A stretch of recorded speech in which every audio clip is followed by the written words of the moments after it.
You're on the Six Screens Telenetwork, earning the reputation of giving all the right ingredients, uninhibited, and exposing the hard, cold facts about the Watchtower Society.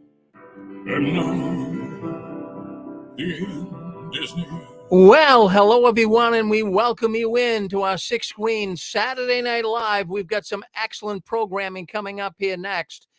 Gail, she's a former Jehovah's Witness out of Houston, Texas. She has a program called After the Storm, and we're so proud to have her associated with us. And she has a very special guest tonight. She's going to talk all about it. So let me bring Gail on, and let me bring her guest on.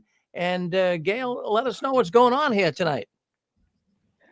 Okay. Hi, everybody. Welcome to another episode of After the Storm. We're so glad to have you back. 2 weeks ago, if you were here, if you missed that show, please go back and watch it. It was a very good show. The thumb line says open lines. Well, during that show, the topic of hypnotism came up, wondering if we were put in a trance-like state when we were at the Kingdom Hall, because we are one way at the Kingdom Hall, and then after we leave, we're another way. So, in doing some research for tonight's program, I did find two articles on JW.org regarding hypnotism and what they think about it. But first, I have to get this out of the way. I have a special message for parents who are still in the organization who may be waking up. PMO parents, I don't know if you consider yourself PMO, but parents who know that something is not right and you're waking up, but there's a problem. You have children or you have adult children that you raised in this religion. And there may be a problem or a hesitancy on your part to leave because of the way you trained them or taught them, or maybe the way you even treated them. And I'm here to tell you it's time. It's time to come out to your children, even if that means apologizing. I had to do that when I came out to my daughter and I told her I wasn't going back. I came out to her and I apologized for some of the things that I put her through. And so for some, that's all it may take. But it's going to be a family decision. It's time to sit down and have that family meeting and come clean to your children. I know the children are adults, they have their own families, what have you. So that has been on my heart for the last month or two, several shows, and I thought I would start it out this way this week. But anyway, so let's get, don't know who that was for, but I found two articles on jw.org regarding hypnotism. One is hypnotism for Christians. And they start with the scripture Deuteronomy 18:11, 10 and 11, that there should not be found in you anyone who binds others with a spell. And it talks about the debate of hypnotherapy, of hypnotism, and then they go on to make the link between hypnotism and occultism, and the effects on behavior. And the hypnotized, it says, they quoted from the Encyclopedia Americana, the hypnotized subject may be openly susceptible to even veiled suggestion. He may have already access to his more usually heavily veiled unconscious drives, and he may, while hypnotized, feel that all social and personal curbs on his behavior have been removed. So this was an interesting article. It was in the Awake, July 8th, 2003. And incidentally, that's the last time I've seen, doing the research, that they mentioned hypnotism. There was a previous article from the Watchtower, December 1st, 1962, Hypnotism and Spiritism. And the question starts, is hypnotism spiritism? And the answer is yes. They answered it with a resounding yes. But it's interesting, the scripture that they quoted again, Deuteronomy 18, verse 11. We all found as ex-Jehovah's Witnesses that very last scripture to be interesting. When the prophet, verse 22, Deuteronomy 18:22, when the prophet speaks in the name of Jehovah and the word is not fulfilled or does not come true, then Jehovah did not speak that word. The prophet spoke it presumptuously. You should not fear him. So I thought I'd just throw that in there tonight because a lot of us found the scripture after we made the decision to not go back to the organization. So now that we've set the stage for hypnotism and how Watchtower feels about it, I am so elated to bring on my guest tonight. My special guest tonight is Cody Vital. Cody is a certified hypnotherapist with Dom the Hypnotist. He specializes in consulting with potential clients who want to heal, improve, and perform their absolute best. He loves connecting with the client and explaining to them how hypnotherapy works, how and why it works, and his favorite aspect is proving to them that hypnotherapy does work. Once this happens, you will feel like the weight of the world has been lifted off their shoulders. Cody is here tonight to answer any of our questions about hypnotherapy that we may have. Please help me welcome to After the Storm, Cody Vital. Hi, Cody. Hello, how you doing, Gail? Thank you for being here. I know it's late. I know you worked all day. I really appreciate it. Thank you so much. Hey, you're very welcome. I love doing this. I appreciate you having me here, and it's great to be able to defeat the improper idea that the world has about hypnosis. So, without further ado, I'll gladly take on any questions that you have. Okay. But I will say this, that when I originally discovered hypnotism, I saw it just like everyone else saw, a man with a watch, tick-tock, mysterious, trying to manipulate someone. And that's not what we do. We use at Dom the Hypnotist, we use hypnotherapy to help people heal. The word hypnosis is rooted in the word sleep. Now, basically, if I was to turn my head, this is where your conscious mind is, okay? And your conscious mind makes up about 5% of your actual brain activity. Now, when we're born unconscious. And as we develop a subconscious mind. And between the ages of 4 and 7 years old, that is when our conscious window opens up. And after 7, it closes. Now, ironically, we're talking about religion here. We're talking about the Christian Bible or maybe Jehovah's Witness, etc. The age of responsibility actually begins at 7 because the Bible, ancient wisdom, recognized that children at the age of 7 are able to conceive that they are responsible at that point, if that makes sense. So the word responsibility means the ability to respond, right? So our mind, conscious mind, is 5% of our brain. But as you go back into the mind, you hit the subconscious mind. What does subconscious mean? Subconscious simply means that you're half awake and half asleep.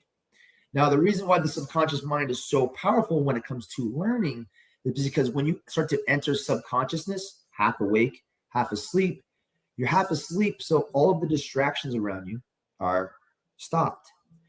And you're half awake, so you're still able to respond. It's a deep meditative state that is very relaxing. Now, the word meditate itself means to become familiar with, to learn. That is why the meditative state is so important. And Gail, you and I have talked about this before because I myself am a spiritual person. I believe in God. I believe in Christ. With that said, I want to let you know that basically what I believe in is when you pray to God, you're talking to God, you're sending a message to God, a request to God, a thank you. But because believers aren't taught to meditate, they don't receive their blessings as quickly as they should or as easily as they should. Think about this. Christ, and I know maybe we're not talking about Christ specifically here, but Christ in the Christian Bible says, ask, seek, knock. Well, what are you asking for? What are you seeking? Well, whatever it is that you're asking or seeking for, are you going to be able to receive it if your mind is full of negative thoughts, negative emotions, bad behaviors that you have not been able to break yet, and just this overall program that is not serving you or serving others in a good way. So what I'm saying here is that the Bible actually mentions the word meditation at least 19 times, and at no point at church, any church, Catholic church, Christian church, free denomination churches, have I ever heard anybody talk about meditation or actually teach it. And again, I'll say this. Imagine when you pray, you're sending a message to God.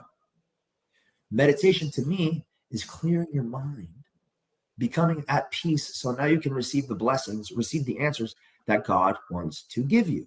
Does that make sense? Yes, makes sense. So, as a hypnotist, let me ask you, can you hypnotize someone or put someone in a trance without their knowledge? All That sounds like hypnosis, it would be unethical, all right? hypnosis is self-hypnosis. You can obviously deceive anyone with any kind of technique. It could be music, it could be your voice, it could be body movement like a dance. Any activity that causes someone to go into a trance would cause them to go into a hypnotic state. For example, ever since I was little, I was afraid of the dark, not because I was afraid of someone actually coming at me, but because I was afraid of the spiritual realm around me. It's been like that ever since I was a little kid. I sleep with a fan on. Why? A fan oscillates. A fan has a constant and the mind, if you haven't noticed this, the mind attaches itself onto anything that is a constant. So constants in life, basically your mind will attract itself to that, and that causes you to enter like this balanced meditative state to where you're able to relax. Now, if you hear a song and the song is constantly changing, like a symphony, like if you're listening to a song like that where it's constantly changing, that it's hard to follow that song. Whereas rhythmic music is the same 1, 2, 3, 4, 1, 2, 3, 4, 1, 2, 3, 4. That itself becomes hypnotic. And that is exactly why those who own these record labels and put this music out cause most people to become easy listeners. Easy listeners are easily manipulated because they hear that music. Have you ever heard a song where it's like the lyrics are trash, they're terrible, they're like pretty much evil lyrics, but the song is catchy, and you're like, You're I hate singing that along. song, but it sure is catchy. Yeah. That is a form of hypnosis. So Oh, yes, wow. hypnosis can be used for evil, but it can also be used for good. Wow. Okay. So even though we can't prove it, we are coming to the conclusion that while we were there, we were we were hypnotized, and so that's why it was so hard for us to wake up. That's why it felt like a jolt when we woke up and realized, the spell that we had been under. We were under a spell, and I think that is the same reason that's the same thing that's keeping people from being able to wake up out of the teachings of this organization because it's repetitive. The music is, it's all monotone. And so, yeah, that's why we wanted to have you on here tonight to kind of see if that's possible, if that's what in effect is really happening. And okay, so how can we use hypnotism for good, for healing? We talked about traumas because a lot of the people here on the show, how many people are watching tonight? 36 so far. Um, went through a lot of trauma leaving this organization. And I think I mentioned to you that a lot of them have taken their lives, sadly. And we talk about it here all the time because when you when you wake up out of that spell, out of that trance, and reality hits you, it's too hard to deal with. And a lot of people, their families are taken away from them and they can't handle that. So there's been a lot of trauma. There's a lot of brokenness. People feel stuck. Where do I go from here? And so, how can hypnotherapy help? Okay. So the best way I could explain it is giving you my story first before I just give you a blatant statement with no substance behind it. So I grew up not the best, but obviously not the worst. I grew up in Pennsylvania. My father walked out of the nursery when I was born said I wasn't his kid. My father was only about 18 years old. My mom was about 20 years old when I was born. And I was supposed to be named William Christopher Landry II. That was going to be my name, William Christopher Landry II. My dad walked out. My mom had to just like randomly throw a name out there. My mom randomly named me Cody Matthew Vital. There is no Cody or Matthew in my family. The middle name Matthew means gift of God. I like that. I'm not saying I'm a gift of God at all. I just was throwing it out there as a kind of a joke. But I do like the name Matthew, which is rooted in the name Matthias, which does mean gift of God. Now, with all that said, I want to focus on the fact that when I was 2 years old, my mom, who I really didn't know, she basically took me away from my grandparents because my grandparents were taking care of me. My aunt, who was young, was living there. She was taking care of me. My mom was broken, hurt. She was supposed to go to college on a full athletic and academic scholarship. My dad told her, no, stay behind. We'll get married. I'll start a business. I'll get us a place to live. And so apparently 3 days after I was born, my mom went to find my dad in his apartment already sleeping with another woman who ended up conceiving his next child. Wow. So already from the beginning, I was an unplanned child who didn't have two parents that were responsible enough to love me. That's when my grandparents came in. And I know many people in the world have it way worse than me. So this is not a sob story. I hope you know that. I'm just explaining to you what my life was like. So basically, my mom ends up becoming pregnant from another man. And my grandparents tell her, hey, you need to leave. You're not following our house orders, our house rules. And then she took me. They couldn't stop her from taking me. And we moved into the projects in Pennsylvania. Now, project homes, if you've never seen them, are connected, literally wall to wall, right? Who moves right next door to me? My dad. My dad literally moved right next to my mom. And it's just like seeing my dad partying with all his friends all the time, seeing my mom in domestic violence with her boyfriend. And like from there, we moved out. My mom ended up getting another guy. He ended up making 3 more children with my mom. And domestic violence happened again to where this man kicked my mom when she was pregnant. Then he came over and kicked the TV next to my head and said, you're lucky that's not your head. If you were any older, that would be your head. My grandparents heard all of that on the phone conversation. My mom was on the phone with my grandmother at the time. And so they came over, picked me up, and then I was adopted after that. Why am I telling you all this? From the ages of 4 to 5 years old, I was told that I had ADHD, attention deficit hyperactive disorder. It's a label where someone's behavior is all of a sudden condensed into this idea. And now we have to feed this person pharmaceuticals in order for them to function properly. That's another lie. So before I go any further, the word pharmaceutical comes from the word pharmakia, which is Greek for witchcraft. So, hey, if you're out there and you think you're self-righteous and you're better than people, but you're popping pills from pharmacy, and I'm not condemning anybody. Just know that's not God's design for you. Anyway, going back to my life, from the ages of 4 to 5 years old, I was on Ritalin. Ritalin is an amphetamine. I felt sick the entire time. That's about 5 or 6 years where I was just sick the whole time. And when I came off of that medication, that's when I was adopted by my grandparents. And my mom didn't feed us well. We really didn't eat much at all. We were neglected, and there was a lot of other bad that happened, like physical abuse, slapping, verbal abuse, and just no guidance, no influence. I went through my teenage years with so much anger from so much hurt, so much anxiety, worrying about everything, the most minimal issues, to like just depressed and constantly thinking about killing myself ever since I was little. Now, I don't remember a time where I actually tried my life, okay? But I do remember constantly, every time feeling hurt or feeling discouraged, thinking about, well, the best way out of this is probably just to die. Yeah. And that's not true. So through my teenage years, I used athletics to create an identity for myself. I was mixed martial arts, fighter, football, athlete, wrestling, baseball. These sports helped me to have an identity and make me have some form of self-worth because I didn't have a good identity. I wasn't raised on religion, so I didn't have God in my life consciously, but throughout my life, God was speaking to me in so many different ways, signs and wonders. And then when I started praying, I started getting all the answers, and I didn't need a church to do that. And I didn't need another person to tell me to do that.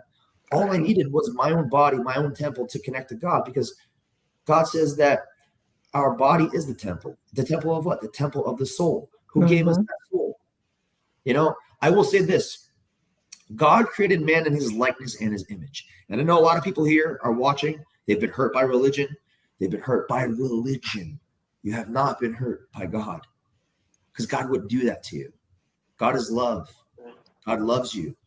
And God speaks through me. I believe God speaks through me, because the morning before I met Gail, I was praying and then meditating afterwards. I wake up at 5 a.m. I pray, I meditate, and then I do breath work, and then I do visualization. And during my time of praying, I said, God, please love me. I love you. Please love me more so that I can love more people. I can love people more. I can keep your commandments. I can teach people. Now, I'm not a preacher. I'm not even a religious person. I'm a spiritual person. I connect. There's a difference. There's a difference. Mm-hmm. So basically, what I'm telling you, it wasn't until recognizing that God exists and then seeking how to be healed that I healed. And I found this man named Dom Bertoncini, otherwise known as Dom the Hypnotist, who became a certified hypnotherapist and used that as his business to basically coach people to heal from their traumas, heal from their negative thoughts, heal from their negative beliefs, and all the bad behaviors and results that come from that. And I was one of those clients. And it's not that God wasn't helping me. It's more so like I wasn't helping myself. And so I found a method that works for me. I'm not saying this works for everybody. I believe it can. I believe it will if you give it a chance. However, what I am saying is that those suicidal thoughts, that depression, that anxiety, the procrastination, the lack of focus, those ADHD symptoms, Dom was able to clear all that out of my mind with simple conversations while I was in a meditative state. There is no magic wand. There is no voodoo. There is no sacrificing anyone or anything. It's literally having a conversation and using specific conversational techniques with relaxation in order to access the deepest depths of our mind where all that trauma is stored. And I've been talking at length. I apologize. I'm passionate. I want to let you talk and ask more questions, and I'll try to answer them as best as possible. Okay. That's very helpful. I have a question. Shoot. This is Pixie. Hi, Pixie. I remember being in a large witness assembly hall, and I remember from the platform, neuro-linguistic programming or something very similar to hypnotism was used. And the gentleman at the platform suggested to a very large audience that if they left the Watchtower Bible and track, that no good would come to them. They would all become drug addicts. They might take their life, and their world would fall to ruin.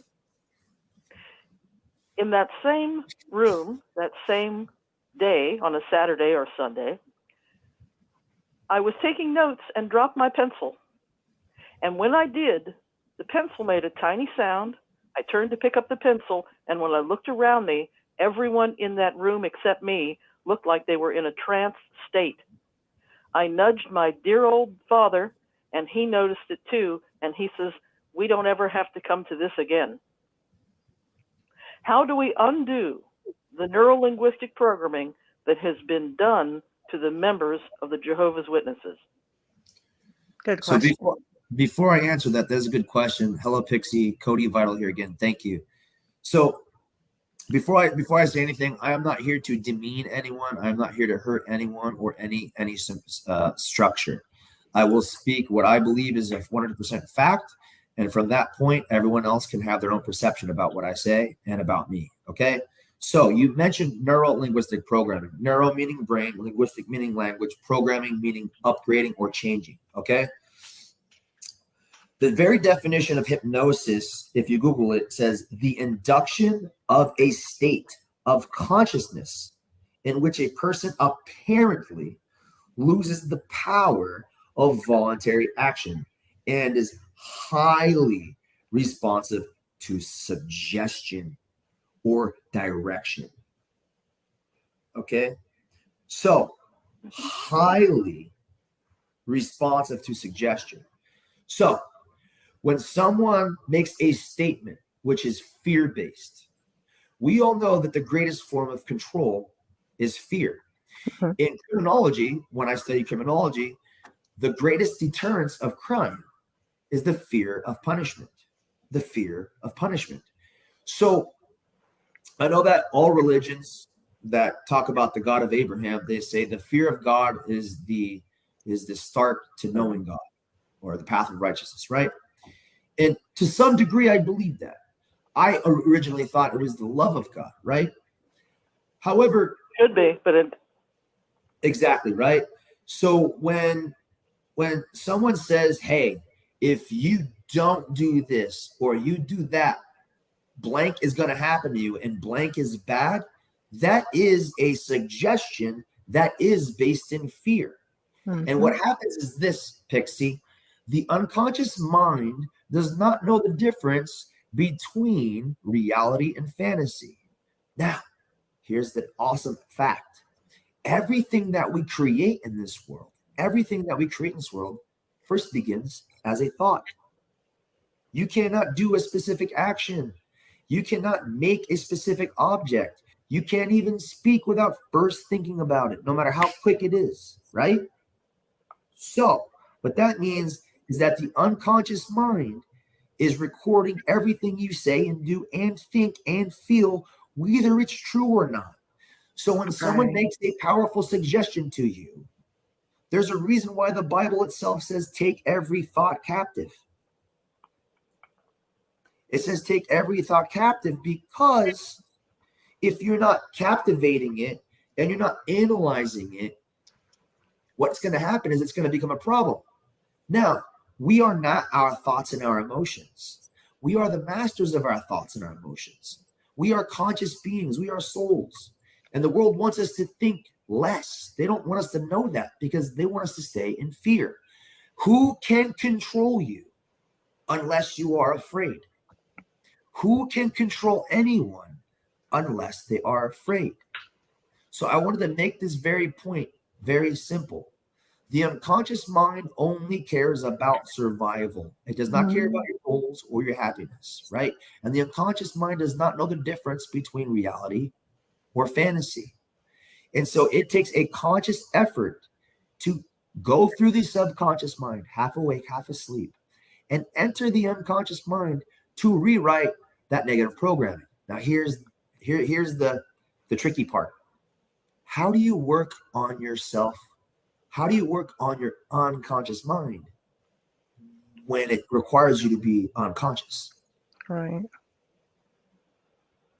That is why a good, and I say good, I mean ethical hypnotherapist such as Dominic could literally help you enter your unconscious mind to discover where all of these negative thoughts, negative beliefs, negative emotions, negative habits are actually resting in a pattern, in a program.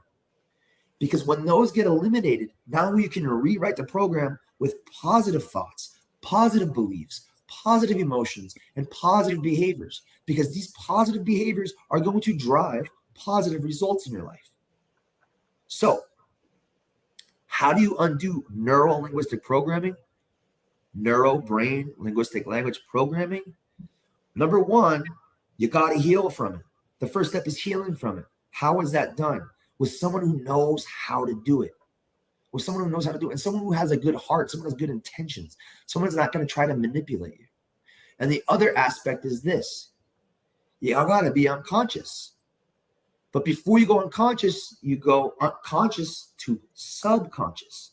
Half awake, half asleep. So for an example, Pixie, I can practice on you right here, right now. I am not going to ask you any questions about secrets. I am not going to put you to sleep. I am not going to do anything against your will. I simply just want you to close your eyes, and I want you to take a nice deep breath, and I'm going to ask you questions to ask yourself. You're going to ask yourself this, and you're going to make honest answers. Are you willing to do that, Pixie? Yep. Okay. So just close your eyes. I can't see you, but I trust that your eyes are closed. Just take a nice deep breath in through your nose and hold it for 5, 4, 3, 2, 1. Exhale. Now do that again. Deep breath in and hold it for 5, 4, 3, 2, 1. Exhale. And one more time. Deep breath in and hold it for 5, 4, 3, 2, 1. Exhale. Now feeling calmer, feeling lighter, feeling peaceful, I want you to ask your subconscious mind where all these memories, these thoughts, and emotions begin. Subconscious mind, what is the worst belief about myself that I would like to erase? Subconscious mind, what is the worst thought or belief about myself that I would like to erase? And when you get the answer, please share in a format that is comfortable for you. Nice. Well, they're all in Maryland.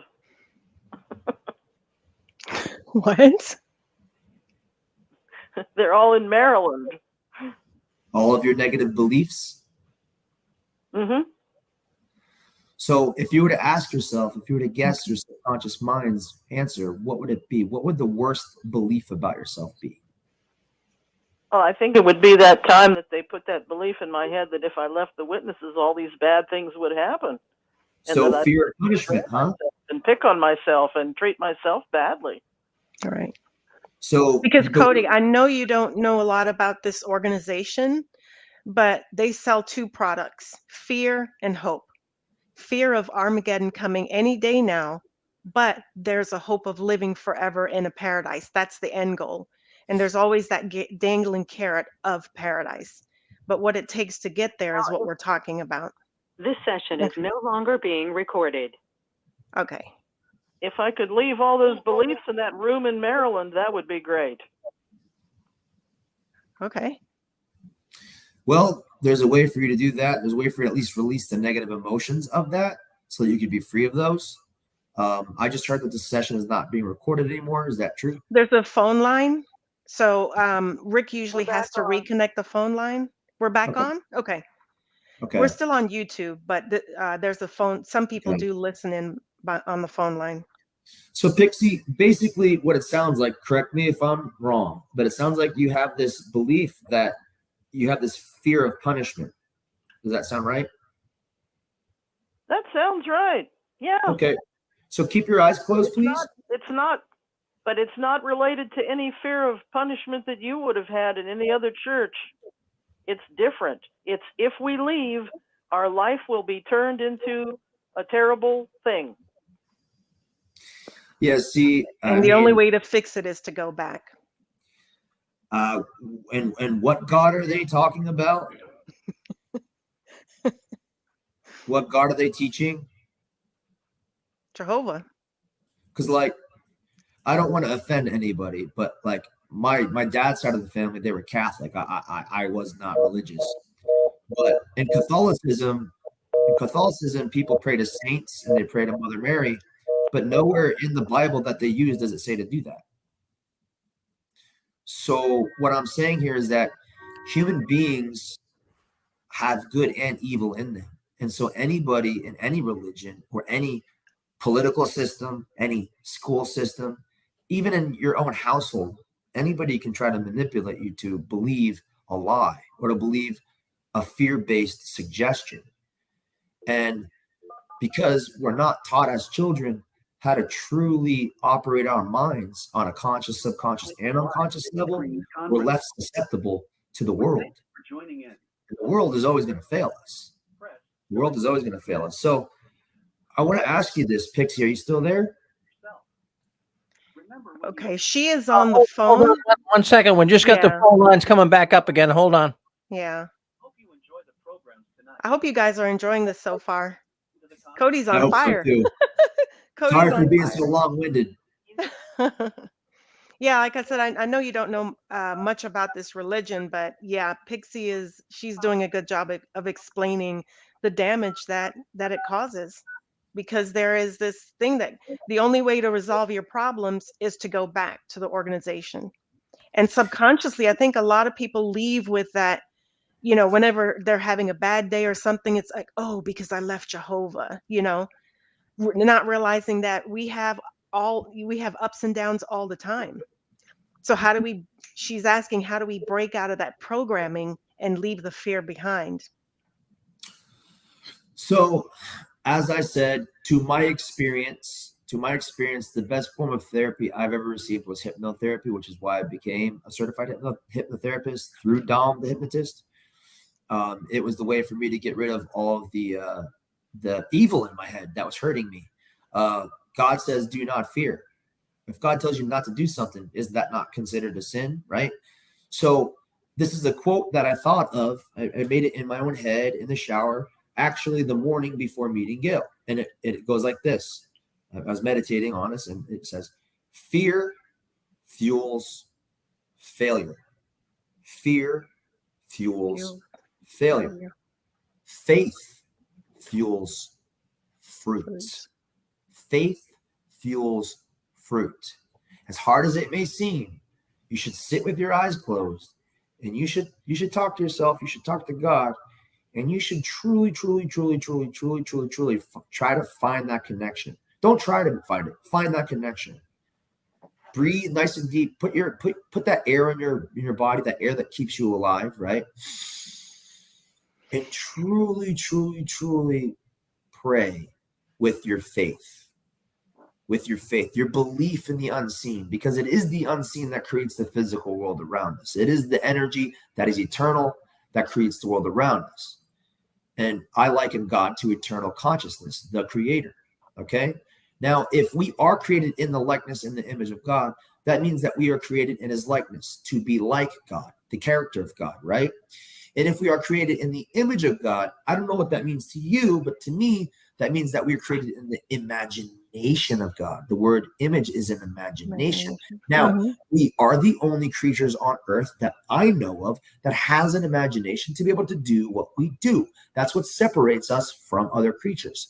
So if you can think it and you can conceive it, you can believe it, you can achieve it. So how do you get rid of the negative programming in your mind? First, you must be aware of it. Second, you must want it. Third, you must believe it can be done. And if you can believe it can be done, then you can achieve it. Okay? So if that's something that you want to do, Pixie, I would love to give you a free consultation. I would love to analyze your mind by asking you questions that you answer honestly. And I would love for myself and Dominic to be able to help you to show that it is not only possible, but highly possible for people to heal from traumas such as this fear of punishment that has been unrighteously suggested to you so that they would then get a specific outcome out of you. Anyone who says, hey, you should do this, otherwise it's going to be pain, that puts you in a mentality of fear. All right. Instead of saying you should obey God or you're going to go to hell, you should say you should obey God because God loves you and wants to be with you in heaven. That's a way better statement. It's like this.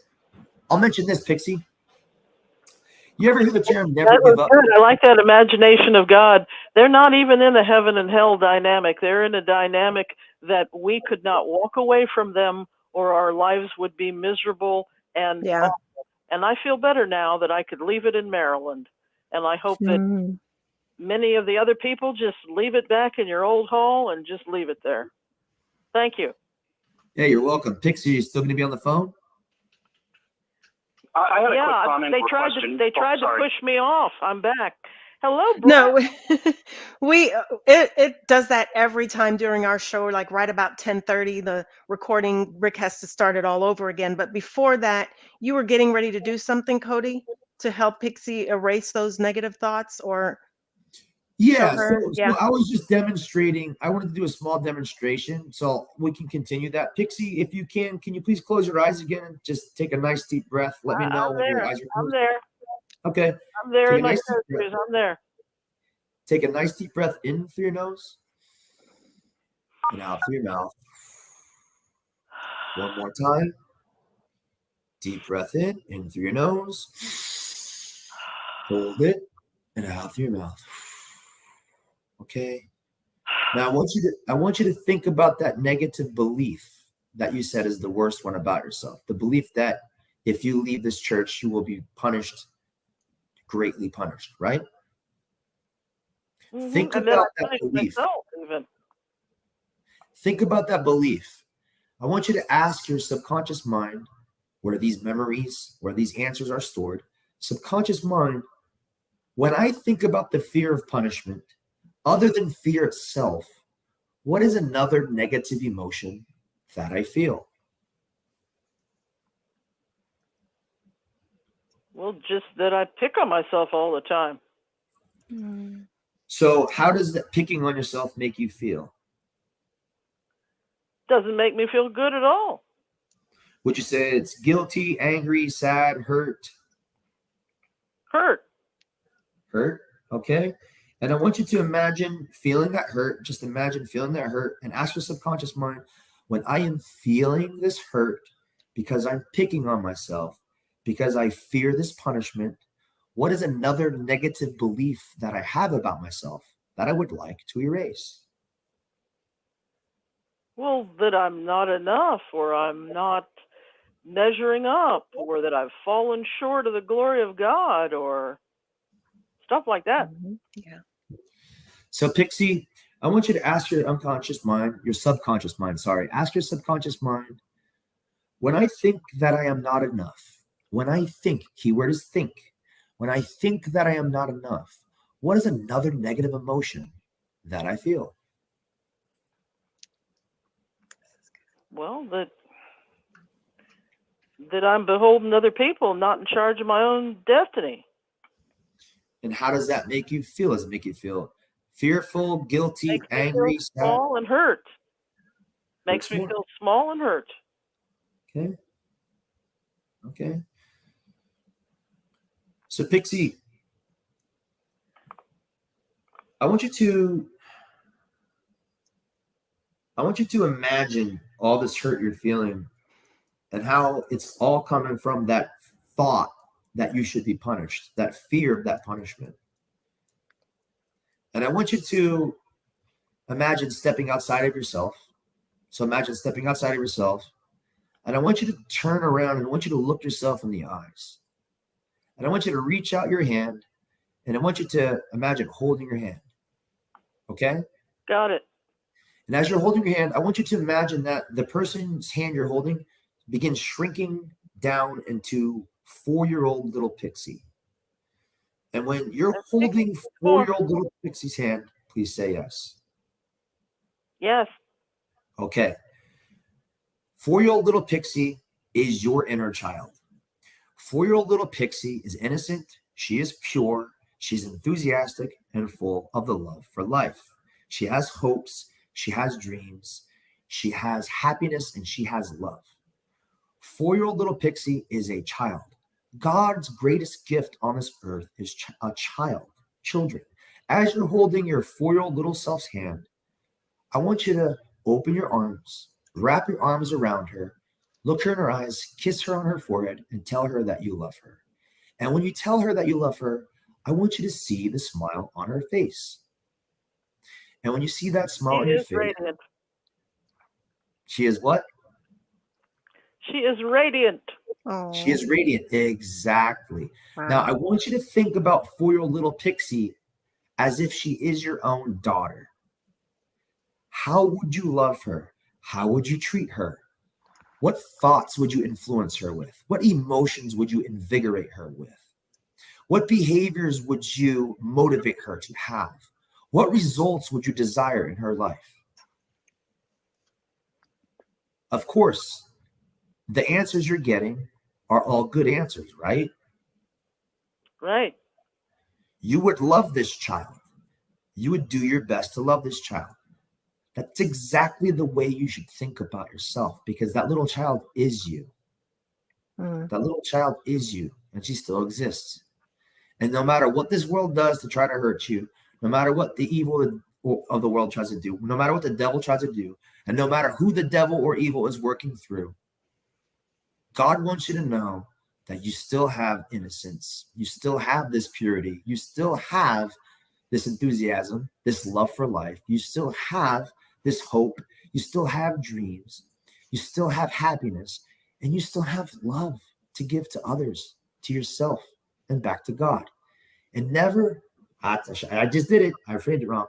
Always remember that God is love. And anything that goes against love becomes broken. There's an awesome quote that I read in a book called The Course of Miracles. I never actually read the whole book, but there's a quote in there. It says, God is love, and the universal law of life is love. Now, we cannot break this law of love. We can only break this law. We can only break ourselves when against this law. So that means that whenever we go against love, whenever we go against God's order, which is love, health, kindness, happiness, fairness, justice, respect, honor, when we go against all the qualities of God, we go against the likeness of God, and we were created in that likeness. So when we go against our own likeness, when we go against God's likeness, we hurt ourselves and we hurt each other. Hurt people typically hurt people. Healed people typically heal people. And I am a hurt person who is healing more and more every day, and I enjoy healing others. So Thank you. That was very helpful. it's very helpful. However, there's a lot more work to be done. That's just the beginning of recognizing that you need to treat yourself with love, because that little girl till the day you die is always going to be there with you. And then when you leave that body and you go to heaven, you're taking that little girl with you, because in heaven, all of that bad is gone. All of that evil is gone. All the sin is gone. All that pain is gone. But until then, instead of fearing punishment, instead of fearing this and that, learn to love what is good. Learn to love what is good. And if you take one O out of good, it spells what? It spells God. Can you read back her cognitions? You know how you read it? Yes, I'll read she it back said to you. Yeah. I'll read it back to you. So What I you asked heard. Pixie what the worst belief about herself is. She said the fear of punishment. In other words, she said the fear of punishment. She agreed with the fear of punishment. And I asked her how this makes her feel. And she says, well, this thought or this fear of punishment causes her to pick on herself, beat herself up, self-sabotage. And then that self-sabotage causes her hurt. It causes her trauma, more pain. And I asked her, well, when you're feeling this pain, what's another limiting belief you have? And then she thinks to herself, she's not good enough. Okay?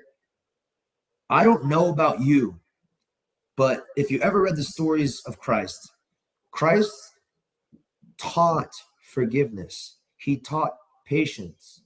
You ever hear about the woman who was going to be stoned to death for being promiscuous? Mm-hmm. He who has not sinned cast the first stone. For those that don't know the story, there was a woman who was about to be stoned to death because she violated an Old Testament law. Okay? Those verses are missing from the JW Bible, by the way. Yeah, they're hidden, but where she committed adultery, and Jesus said, "Go away and sin no more." And then he took a stick and started writing in the dirt. And I think he was writing the names of the people that were in the room with her, but that's just me. But they took that out of the Bible. Mm-hmm. There's another one about the woman at the well. There was a woman at the well who, you want to tell that story yourself? Well, he says, you don't have 6 husbands, you have 8 husbands, and you're not married to any of them. Yeah, because he knew exactly how many people she had slept with. And he says, I have living water. Right. Living water, which is what, Dixie? Which is the water of life. The water of life, exactly. The water of life. Now, I'm not a preacher. Like I said, I was not raised in religion. I don't really even know the Bible too well. So I just want people to know that. So I think that everyone listening was raised with too much of it. Well, I want to say this. I feel like every human being on earth is a sinner, and every human being on earth is capable of evil, and every human being on earth is also capable of good. I also believe that we're all hypocritical in some way or another. It takes very good self-awareness to make ourselves better. And we teach self-awareness. We teach you how to be self-aware. Okay. I think Without Brad and I are self-awareness, saints. We were picked on, and we're saints. Deep down inside, we don't hurt anybody. We want justice, and we're saintly. Yeah. and I do want to Thank say you. this because there are people who are currently in Jehovah's Witness Church watching this. Probably there are still people who are innocent-minded, and they're in that. They don't, and I'm not saying anything bad about Jehovah's Witness. I'm not saying anything good about it. All I'm saying is this: Beat their children. They beat their children and abuse them.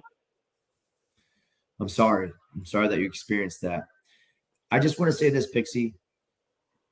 Any religion, any political system, any school system, any home can have evil in it.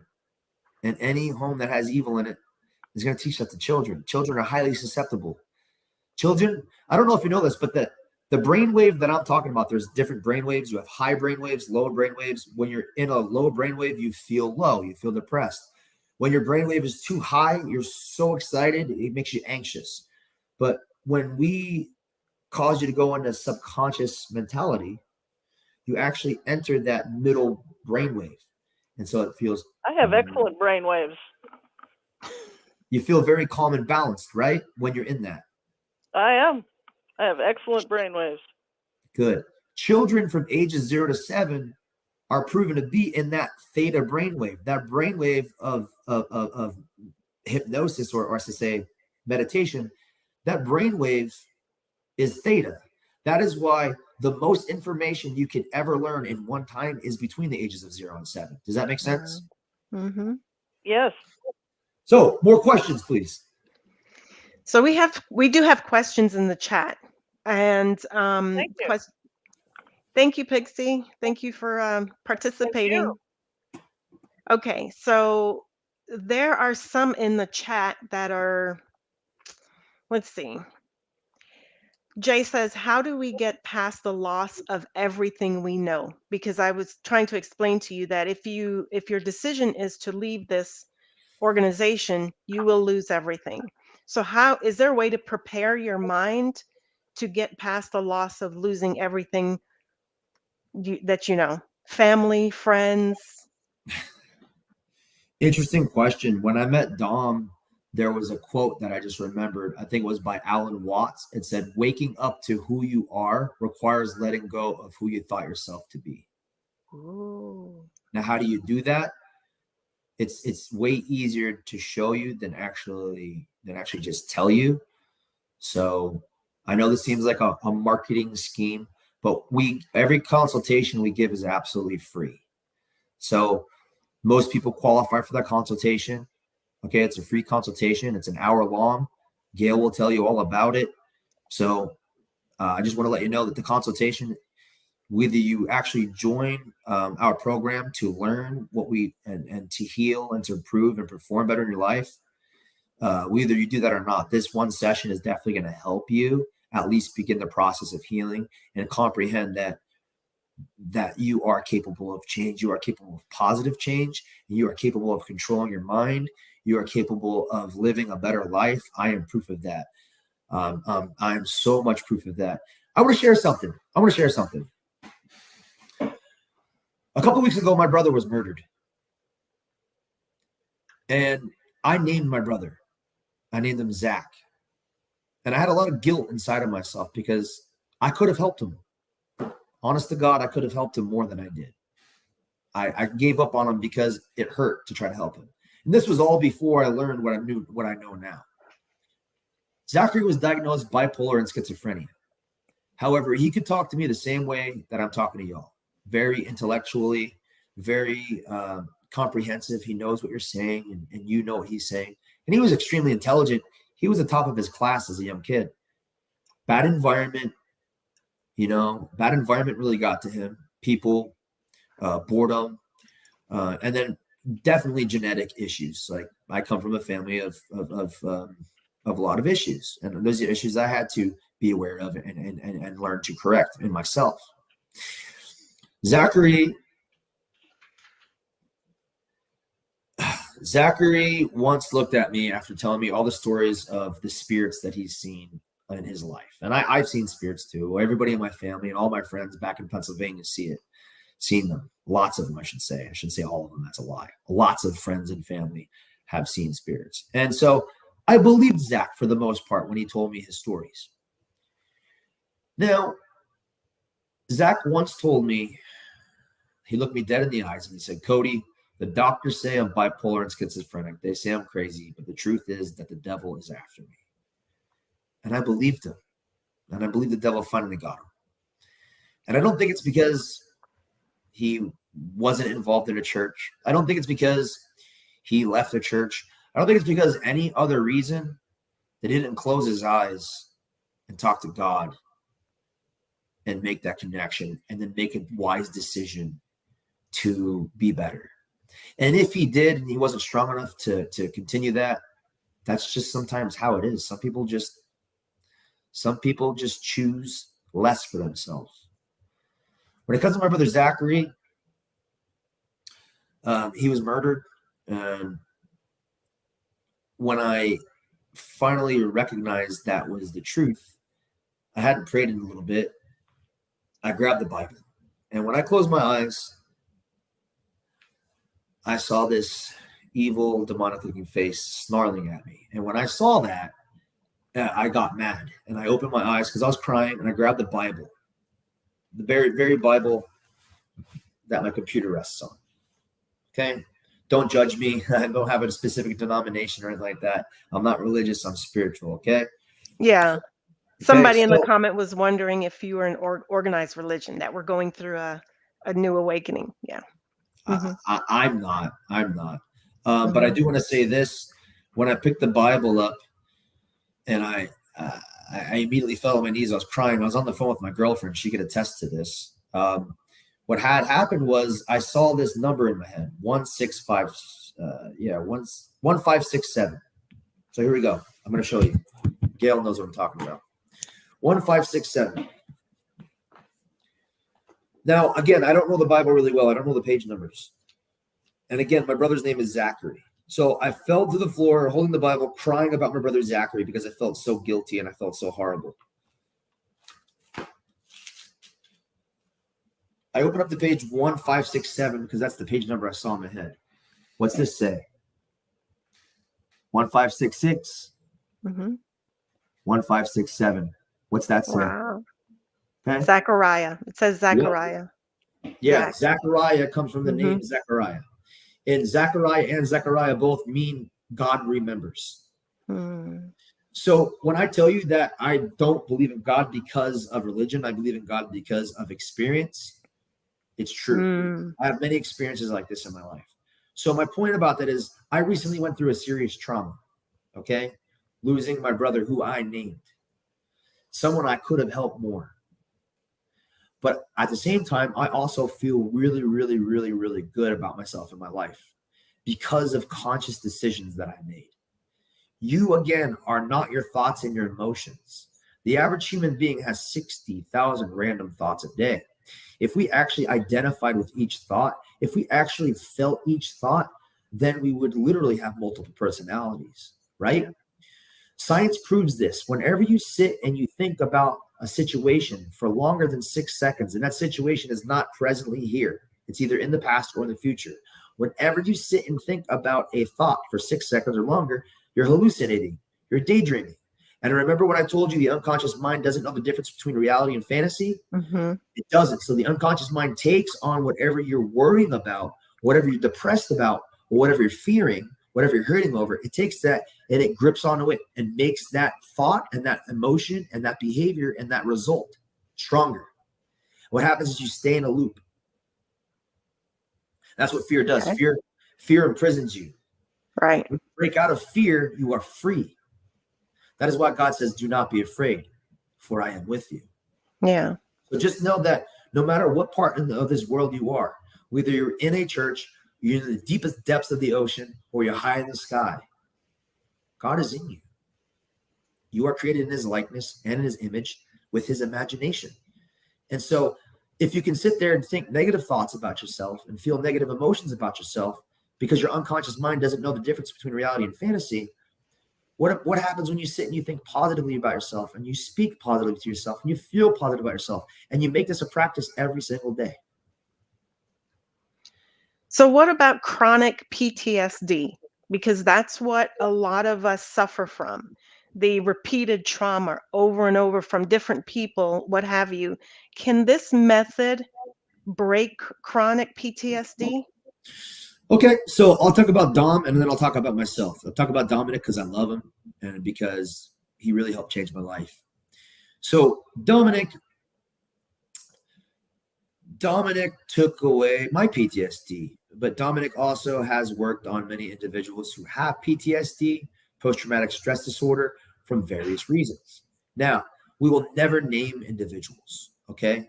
All work that is done on a contract, and it's done with classification, okay? We would never name individuals. What I can say legally and ethically is that there are individuals that come to us with the worst situations you could think of.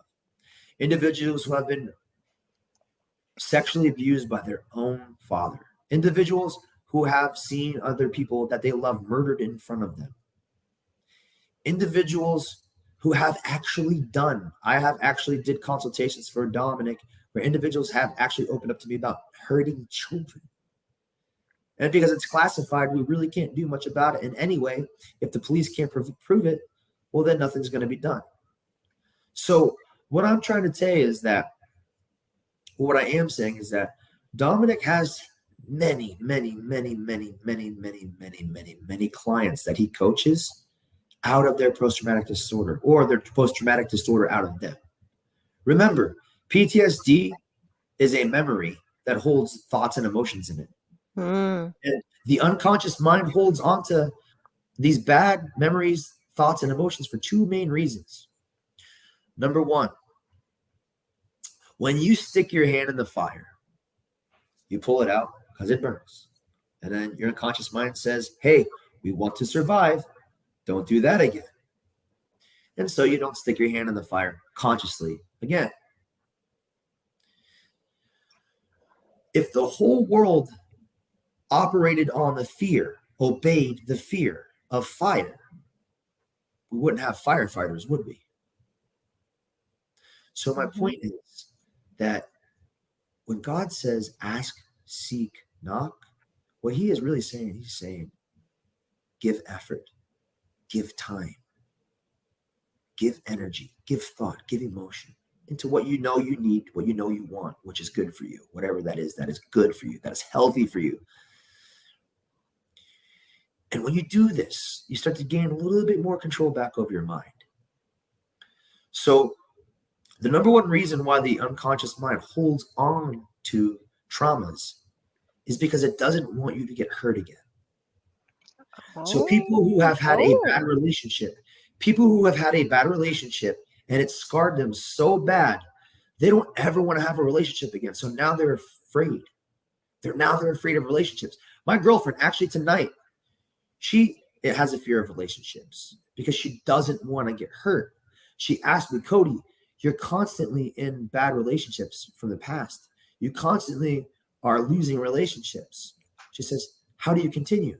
I said, just because I'm failing in relationships, and I said, I'm failing in relationships, and other people failed too. The other people failed too. Just because I am failing in relationships doesn't mean that relationships fail. It doesn't mean that love fails. It doesn't mean that I should stop trying. The same applies for your career. Just because one career didn't work out for you doesn't mean you stop trying to have a career. Just because exercise didn't work out for you the first time doesn't mean you don't continue to do it. Sacrifice is to be made in this world. And the unconscious mind does not care about sacrifice. The unconscious mind only cares about survival. Anybody can wake up in the morning, eat food, drink water, and go back to bed, and they'll live, they'll survive, but they truly won't live. They truly won't thrive. You can survive or you can thrive. Those that thrive, they make a conscious decision to get out of the scarcity mindset of fear, where you're too afraid to give a little bit of time, too afraid to give a little bit of money in an investment, too afraid to give a little bit of your effort because you're afraid it won't come back. But the truth is if you don't give any of that, you're not going to get anything else. It takes faith to step into the abundance mentality, to choose that you are going to give a little bit of energy, a little bit of time, a little bit of money, a little bit of effort in order to then reap what you have sown. And so, giving back some faith to God, giving back some love to God, giving back some faith and love to yourself, and recognizing that you deserve some of that love, that you deserve to heal, that you deserve to improve and perform better in your life so that you can actually enjoy this life. That is for you to do. And I'm not telling you, hey, go drink alcohol and do drugs and fornicate. That's not what I'm saying. What I am saying is love yourself, be kind to yourself, be healthy, be physically healthy, mentally healthy, spiritually healthy. That is what we preach. That is what we preach. And is that not exactly what the Bible says? Is that not exactly what God wants for you? He wants you to be healthy, physically, healthy, mentally, healthy, spiritually. Does God not want you to be holy? Holy literally means complete. How are you complete? You are complete when you feel whole. How do you feel whole? When you're healthy. When you're healthy. So can you repeat that? Chronic PTSD is your subconscious holding onto the memories because you don't want to get hurt anymore. Is that what you said? That's Is that how you said it? That's one reason. Because Jay says, I just don't want my negative emotions anymore. Exactly. Well, Jay, you can get rid of them and we can show you how. So check this out, Jay. I said the main reason why the unconscious mind holds on to traumas, negative thoughts, negative emotions, negative behaviors. I told you the main reason why. The second reason is this. And here's the beautiful truth. The second reason why your mind holds on to negativity, to these negative memories, is because it wants you to go back and face them and learn the positive lesson in each one of these bad memories. Trauma is Greek for wound. You got to go back to heal it. These are spiritual wounds. You've got to go back to heal it. And God says he can heal that. And we're not saying that God can't.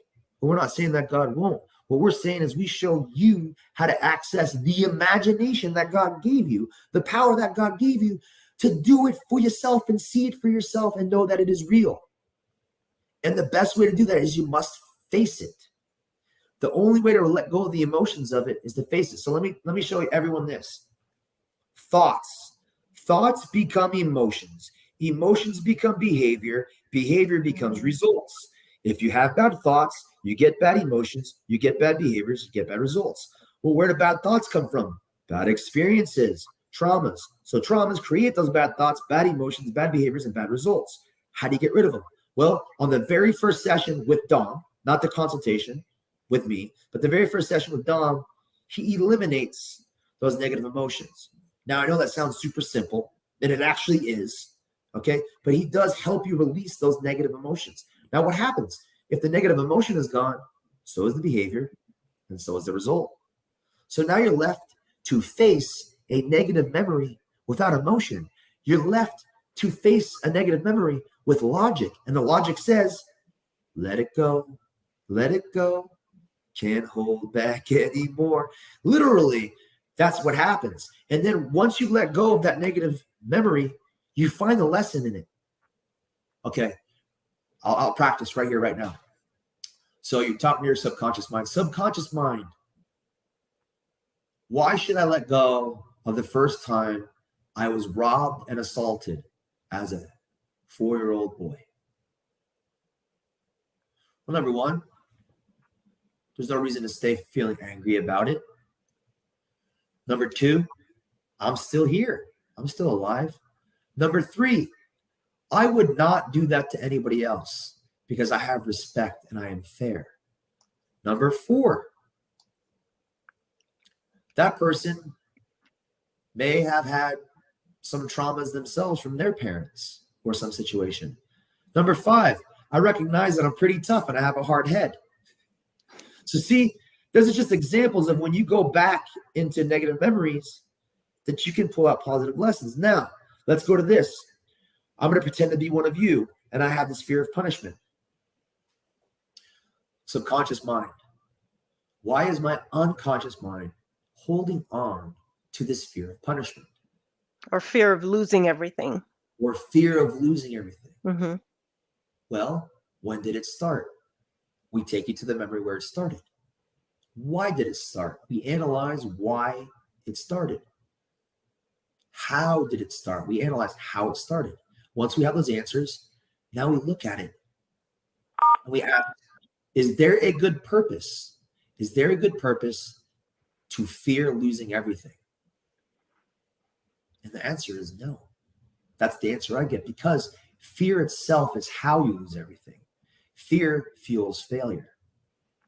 So right away, I make an agreement with my subconscious and unconscious mind that this memory, this emotion, this thought does not serve me anymore. So we make this agree to let go of it.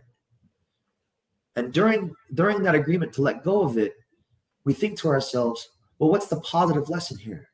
The positive lesson here is that I am strong enough to face this memory. I am still alive to do so.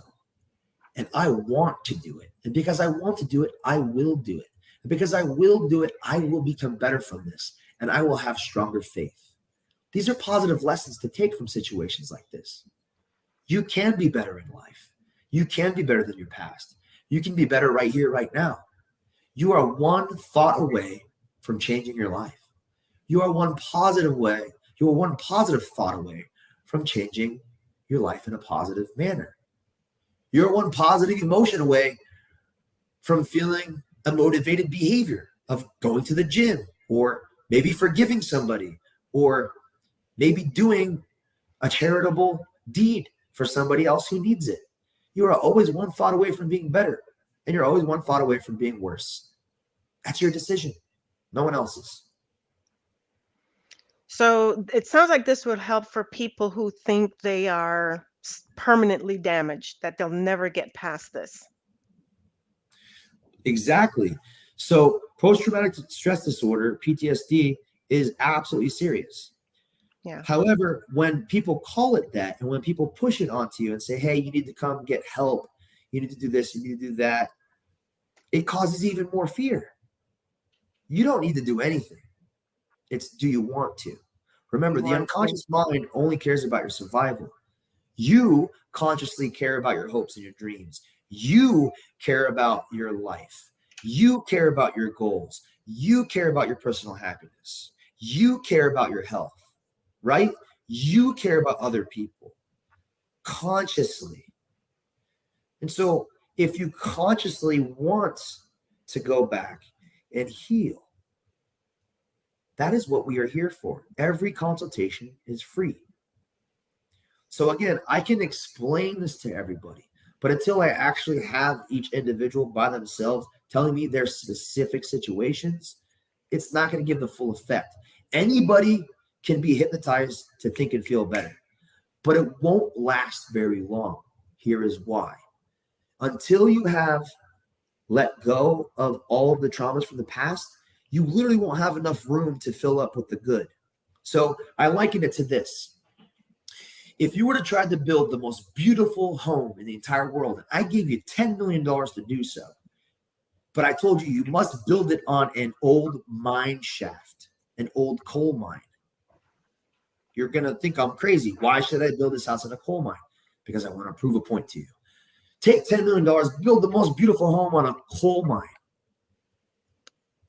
It's going to collapse. All right. So that beautiful home doesn't matter. So all the beautiful words I'm saying, all the beautiful intentions you may have, the beautiful information you may try to put back in your mind, as long as the ugliness is still back there, as long as the hurt is still back there, you're trying to stack good on top of bad, and it does not work. And that's exactly why I said in the beginning of this, churches preach about prayer, but they don't preach about meditation. And meditation is part of releasing it. Prayer is asking for it. Prayer is thanking God. Prayer is asking God to help you. But if your mind stays cluttered because you're not doing the simple methods required to help connect with yourself, to help communicate with yourself, to help control yourself, and to help conquer your demons, to help conquer your issues, then it's like this. Praying to God is like sending a voicemail out to God. God's voicemail is always open. Meditating is clearing your voicemail so God can call you back and give you the message you want. Until you clear this, You're not going to get the answers because this is constantly telling you over and over again, you're not good enough. You know, before I take any more questions, I want to did this three times a week for a lifetime. What 3 times a week? Most of the people that are listening right now were in this organization and sat in a hard chair 3 times a week for a lifetime, sometimes starting in childhood, and it's been likened to a Korean prison. It's very ingrained. It's very ingrained. But again, faith fuels fruit. God says, do not fear. And I'm here to tell you, do believe. Do believe. Ask, seek, knock. Do believe. Everything we create in this world begins as a thought. Everything. The question, Pixie, is, do you think you can heal? Kate B in the comments said, that is beautiful, I guess. Done the work. Some of these people haven't read what I've read or done what I've done, but we share a trauma bond and that we both were there 3 times a week for years. Well, I was in suicidal depression for 31 years. I was anxious for 31 years. I procrastinated for 31 years. Kate B in the comments said, I guess when you took us back to the younger child, she said, that is beautiful. I got a picture of myself in a lovely frame at age 7 and look at her and hold it to my chest. That's beautiful. This is similar to what my psychologist said years ago when I left. I'm getting a lot of thank yous, Cody, for being here. I read one earlier. I went from an abusive home to an abusive cult, and I know quite a few JWs that did the same. What if Cody? Okay, I read.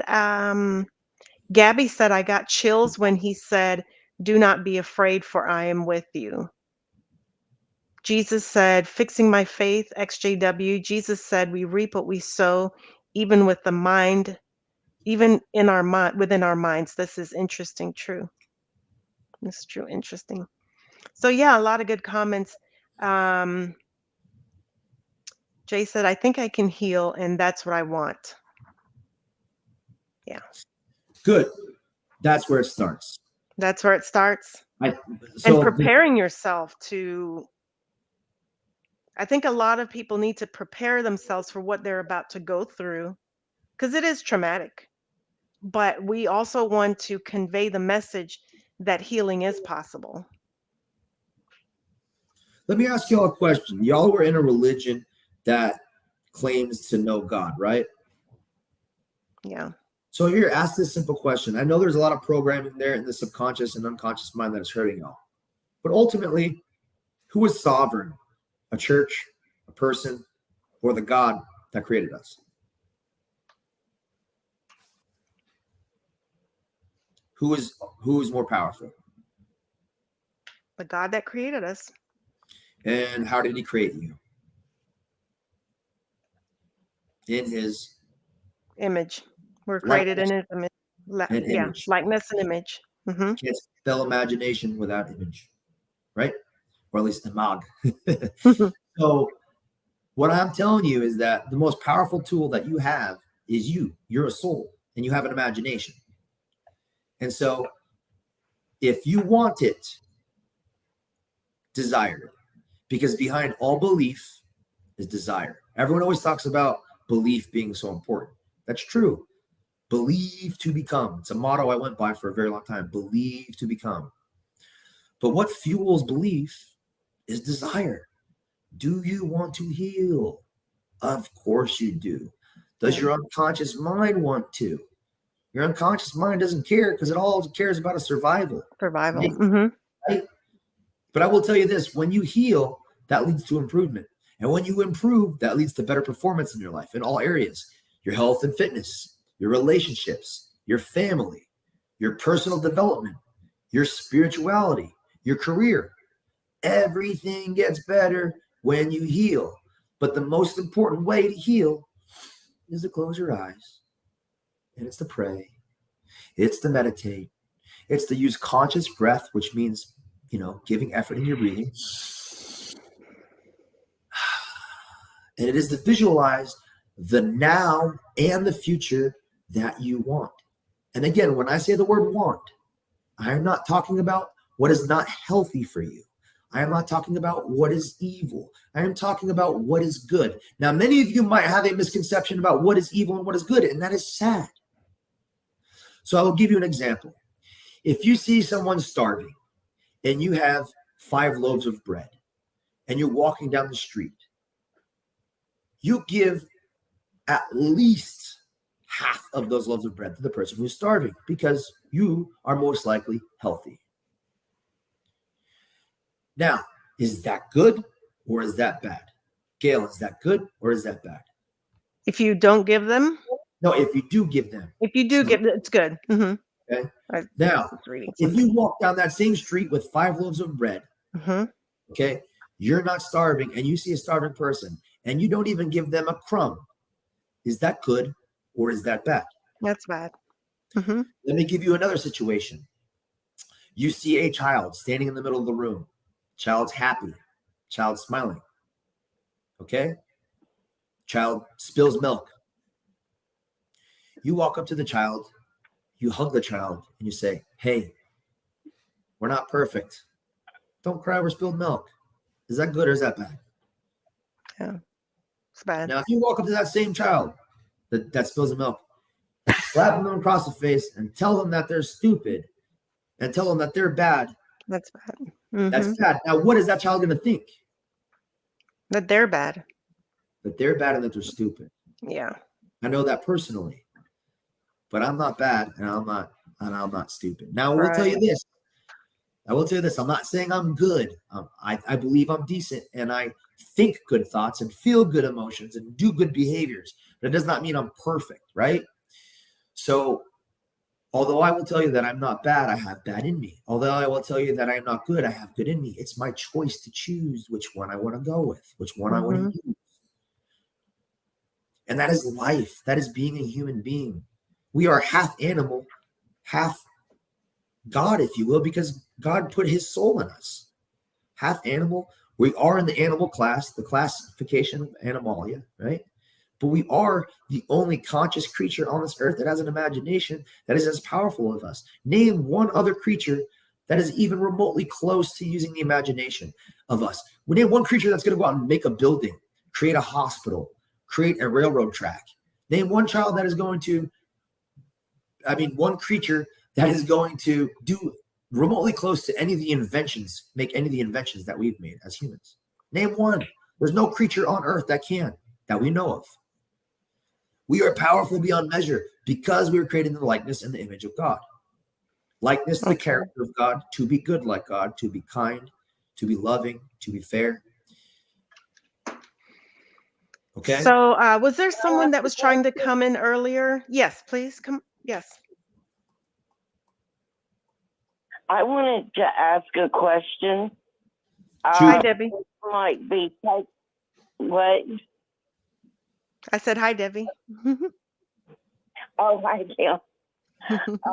I just going back to the trauma of like trying to prepare yourself to literally lose everything when you leave, like the Watchtower Society, being a Jehovah's Witness, and that's all you ever know for like 45 years, from birth to 45 years, and or even longer. And then,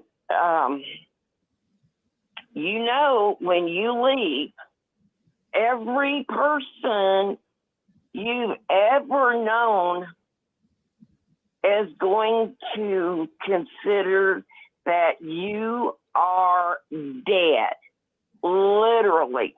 They will not look at you. If they see you, they'll look through you. They'll look around you, but they will not see you. They will see you, but they choose to act like you're not there. It's total shunning. Hello? or what, shun. Mm-hmm.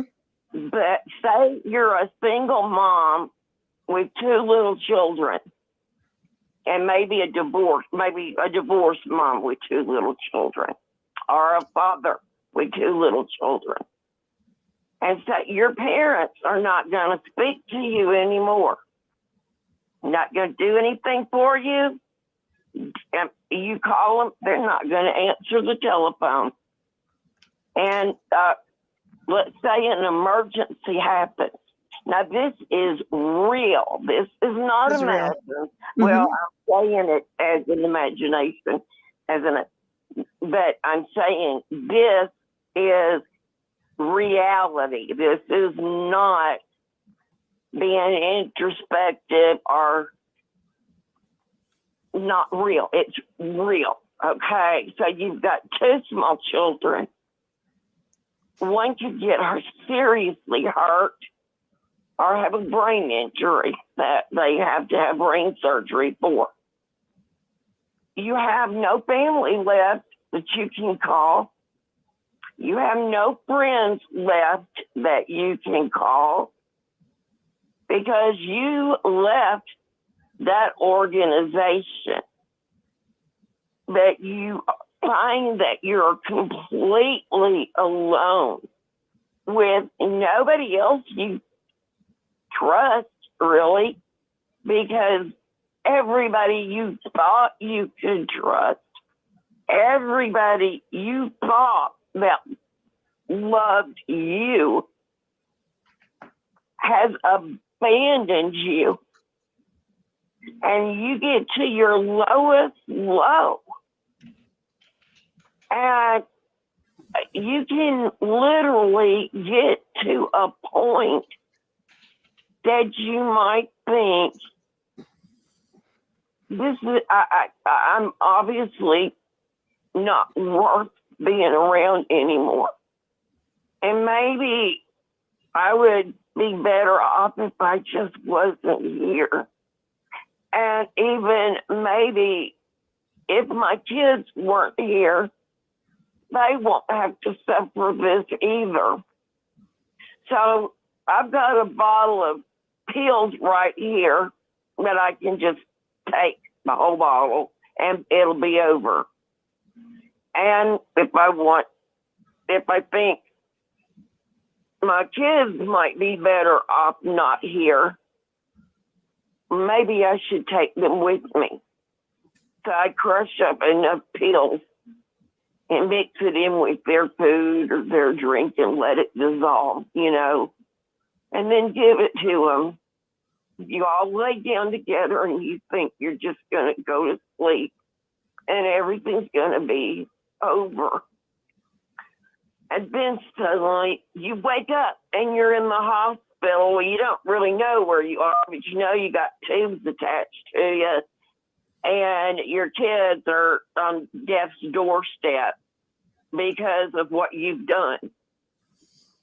All because the pain overwhelmed you so bad that you literally can't face it. And the only way you think you can face it is to escape it. And the only way you know to escape it is they think you're dead, fine, then let's be dead. I'm going to die, period. And that's what happens with a lot of people who try to get out of that freaking evil organization. That's what they go through in their mind. Yeah. That's not post-traumatic stress disorder. Well, it can become that. That is just the human mind can't deal with it. And then you get to a point, well, if everybody hates me so much, everybody I've ever loved, my mom and dad, they won't even speak to me. I have nobody. And then, okay, you might say, well, what good's going to come out of that? Well, yeah, your suffering might end because you'll be dead. What other good's going to come out of that? I'm asking you. Ma'am, may I ask your name again? Debbie. Debbie. Debbie, thank you. Thank you for giving me such a passionate question and such a passionate statement. Some of what you said was very striking, and it was scary to be frank. Especially when you said about the part of, I think you were talking about an example. You were giving an example, right, of somebody who would poison their own kids to take them out of this world, right? Sort of. Okay, that's you're not thinking of doing that. You're just saying that people think about that, right? Right. No, I'm not going to do that. I'm 62 years old. Okay. I was that single mom at one time. And now you're here. You're here. You're still here. I took over 400 pills. My kids got scared enough that they ran to the neighbor and said, Mommy's trying to kill us. Oh my God, I can't believe I just said that. Well, part of healing is... Like everybody's going to judge me like I wasn't judged enough in the past by the job, by everybody. Oh, Debbie. Well, again, Debbie, thank you for sharing that. I know that is a big burden that you had on yourself for a very long time. And it probably does feel like it feels good to release that. And I do want to say this, okay? No, I feel like I'm a horrible person, and now people are going to pass judgment on me, and it just makes me feel worse that I could get to that point. Debbie? I mean, what mother was... I didn't want to kill my kids, but I didn't know what else to do. Debbie, can you hear me? Yeah. Take a nice deep breath in through your nose and let it out. Just breathe nice and deep, nice and slow. Deep breath in. And hold it. We're on oxygen. You're on oxygen? What? Go ahead. Okay. Debbie, you're still here. You didn't do it. Okay? You can forgive yourself for that because you didn't do it. Because you're better than that. You chose better. No. My life has not turned out better at all. Nothing became better. My daughter hates my guts. She hates me. She tells me she's 42 years old and she still holds all that crap against me, but she hates Jehovah's Witnesses too. But the thing is, all she keeps saying to me, why? How did they control you that bad? You can't be controlled that bad. I even called her tonight to see if she would just watch this. I've tried to give her books about it. My son has been missing for 4 years. Yes, he had brain surgery. He had a lobotomy. They wanted to give him blood, and I called the doctor and I said, get a court order for blood for my son. And I'm not going to tell the witnesses about it. My father actually told me to do that. He was the presiding overseer of our congregation. He told That's me another. it was an evil cult. And yeah, they're not allowed to take blood transfusions. That's another thing. Yeah. No, but they ended up not doing a blood transfusion just to see if anybody could live through it because nobody ever had anymore. My daughter said, why was there ever a question in your mind about that? What kind of mother thinks about sacrificing their child for not giving them blood? You were a horrible mother. You're a horrible grandparent. You're a horrible person, and I hate you.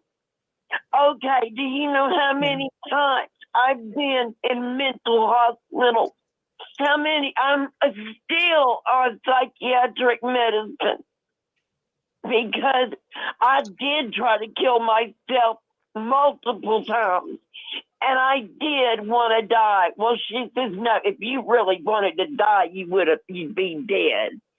You just didn't want to die. You're just using that as an excuse to try to make me think more of you. Okay, and I will tell you right now, I was diagnosed with bipolar disorder. Okay, but then I found out I was also diagnosed with borderline personality disorder. Okay, and I kept trying to think what happened. Usually a really bad trauma happens to cause borderline personality disorder. And because I've always had this horrible fear of abandonment. But let me tell you what Jehovah's Witness parents did, raising what my parents did. When I was little, they always talked about life insurance. So when they died, there would be money for somebody else to raise me and my little brother. And they were other witnesses that I grew to hate, basically. Well, and I've got this horrible fear of being alone. Guess what? I'm alone. Okay? My spouse died 4 years ago, right after my son disappeared. June the 2nd, 2019. My spouse died July the 9th, 2019. I just had got out of the hospital from being there 8 months from a disease in my spinal cord that I caught during surgery. Actually, I got 3 fatal diseases when they did my back surgery. They were all hospital acquired. So now I can't walk, okay? And I'm in a wheelchair, and I'm 62 years old. My daughter's my caregiver, and I keep thinking she's doing that because she loves me. No, she said she's doing it because she has to, because she knows I have nobody in the world other than her. My brother's not going to really do anything. He's an ex-Jehovah's Witness. But then the other day it dawned on me. I remember in 1968, my parents went to an international Jehovah's Witness convention in New York. And they were going there to get my aunt and uncle who came from Africa from being missionaries, and they had a little girl, so the Watchtower Society wouldn't help them anymore and told them they had to go back to America. So my parents, nobody had the money to go send tickets and all this stuff. But anyway, they left us for 3 weeks, and I cried. Behold, they left us with the ones that they'd always said would be our parents when they died. And that's who they left us with, so I knew they were going to die. And maybe they'd be resurrected, but when? That could be after I was a grown-up.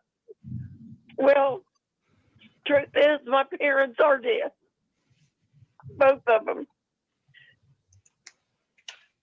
Anyway, those 3 weeks they were gone.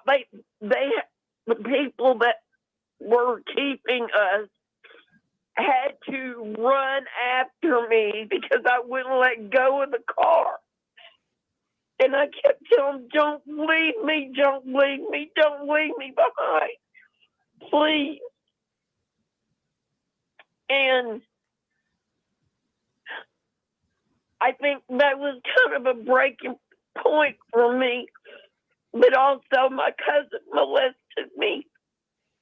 And my mother's cousin, my mama was pregnant with my brother with my cousin. Oh my God. I'm sorry, this is not a therapy session.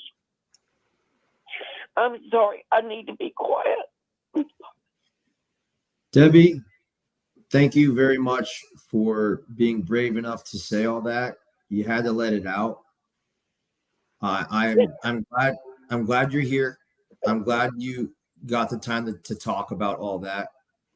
And I don't know what your prayer life is like. And I hope that you continue to have faith and continue to believe. And I know you've been through a lot. I don't know what to believe anymore. I don't. Well, people in the comments are saying Anybody. saying we're not judging you and to forgive yourself. That's what's you're getting a lot of love in the comments, Debbie. Someone said, my heart goes out to you, Debbie. Mm-hmm. Someone says, when someone is this broken, we have to be willing to be here for the people. And it's true, because we as human beings, we're very visual. We want to see, we want to see beauty in everything, right? And as soon as the ugly comes around, most people turn away. I'm not one of those people. I have been in many times, but our true calling here on this earth is to help people heal. And Christ says, love one another as I have loved you. And he loved with a great sacrifice. And Debbie, everyone does bad in their life, okay? You're not what people tell you. Maybe you've done some bad things, okay? But that doesn't mean that you are bad. That doesn't mean that you need to continue to be that way. You feel remorse for it. You feel guilt for it. You feel ashamed for it. And that's way better. That's way better than someone who doesn't, and way better than someone who doesn't confess that. Yeah. So I'm sure that God knows what is on your heart, and God is actually proud that you can confess that. So thank you so much for doing so. And I am here to tell you that there are people who care. We care. People care. And you might not know that because you're in a situation, an environment that doesn't allow you to really truly feel that. But you must believe. The only thing I can really truly tell you is that you must believe, because the thoughts and the emotions that you're having are going to literally direct your life. They're going to direct your life. And God gave you that power. God gave you the power to be strong and to choose. He gave you the power of free will. No matter what anybody tells you, no matter what I tell you, you have that ability to believe. You have the ability to be better. And you're alive to prove that. Each day you see the sun come out, that's a new chance at life. And while you're still here, use that new chance at life to be better, to be kind, to be fair, to be respectful. Make yourself. Okay, I do lots of nice things. I send out nice cards to people who are sick, who are depressed and all that, because I totally get it, what it's like to be that way. And I don't want other people to feel like that. But I still sit here every single day, and I feel like I honestly feel like, why am I even here? And my daughter tells me things that I know I did not do. But I hear it every freaking day of my life, that I'm a horrible person, a horrible mother. And she's done with me, and she'll walk out the door and leave. And she leaves me by myself again and again and again. And I get to a point where I think, you know what, I hate you too. And I don't want to hate my child, because I don't even know what happened to my other one. I miss my son. Debbie, can you hear me? Yeah. You said you don't want to hate. Reframe that. Say, I want to love. Say that now. I want to love. I don't want to love her. I just say that at some point I will think that, but I won't let myself ever say it because I don't mean it. It just hurts so bad to hear it so much. Debbie? Yeah, Can I you hear me? can't always forgive myself because I feel like this is me paying for all this crap I've done because I let another witness family take my daughter home from the hospital when my son was having brain surgery. And they abused her. So I didn't know they were gonna do that. I didn't even really know him, and neither did she. And she won't forgive me for that because she says, "How could you take me away from my little brother when he might be dead any moment, and you send me away with another family that I didn't even know?" And they did some really bad. The mother did some really bad things to her, which caused my daughter some really bad problems all her life. But she holds it against me, and if she won't let it go, if she won't let it go, she doesn't forgive anybody. And I want to break through to her heart and just say, please, let me love you. Let me put my arms around you, please. I would do anything for that child. Debbie? Like, it would die. I mean, if it meant she would forgive me, I would die. Debbie? What? What state do you live in? I'm not going to tell you anything else because you're not going to call and get me taken to the hospital from anywhere. No, that's not what I was saying. No. That's not what I was saying. No, you were going to contact somebody to come and get me.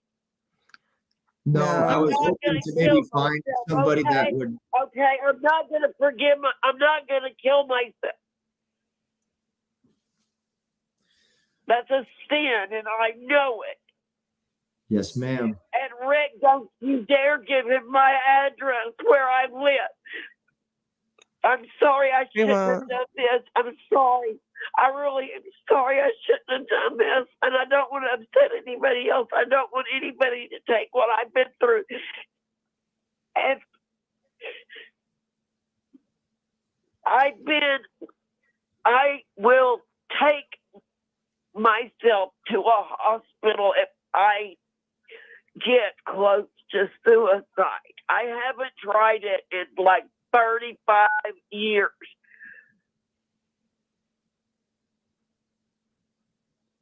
Okay. Well, Debbie, I'm glad that you said that.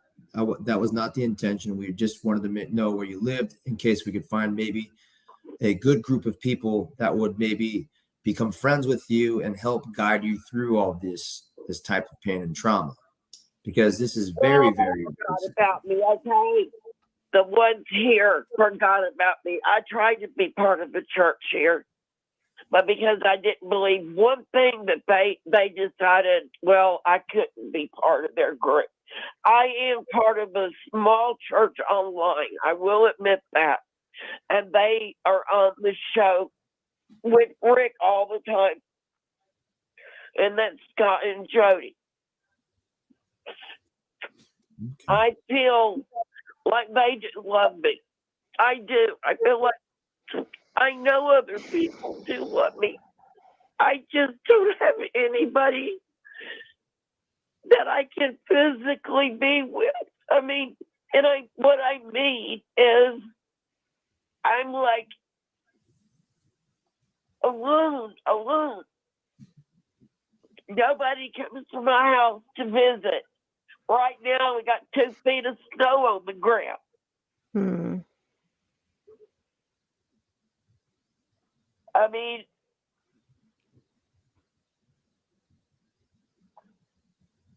I just need, I need a hug. I just need a hug. You know how long it's been since anybody's just hugged me.